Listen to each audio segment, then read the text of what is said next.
नमस्कार लाडक्या बहिणींनो. जर तुम्ही लाडकी बहीण योजनासाठी अर्ज केला असेल आणि एप्रिलचा हप्ता अजून मिळाला नसेल तर आजची अपडेट खूपच नवीन आणि उपयोगी आहे. कारण आता अशी माहिती समोर येते आहे, रिव्हेरिफिकेशन SMS पाठवले जाऊ शकतात. म्हणजे काय?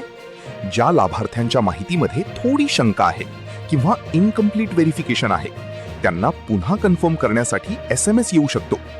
या SMS मध्ये कधी कधी लिंक दिला जाऊ शकतो किंवा इन्फॉर्मेशन व्हेरीफाय करा असा मेसेज येऊ शकतो. यामुळे चुकीची माहिती असलेले अर्ज सुधारण्याची संधी मिळेल. आणखी एक मोठा अपडेट, रिव्हेरिफिकेशन पूर्ण झाल्यानंतर पेंडिंग पेमेंट्स रिलीज केले जाऊ शकतात. म्हणजेच एप्रिलचा हप्ता प्लस मे महिन्याचा हप्ता जवळपासच्या कालावधीत मिळण्याची शक्यता आहे. पण लक्षात ठेवा, सर्वांना एकाच दिवशी डबल पेमेंट मिळणार नाही. आता तुम्ही काय करायला पाहिजे? तुमचा मोबाईल नंबर ऍक्टिव्ह ठेवा. अननोन SMS इग्नोर करू नका, पण व्हेरीफाय करूनच ऍक्शन घ्या.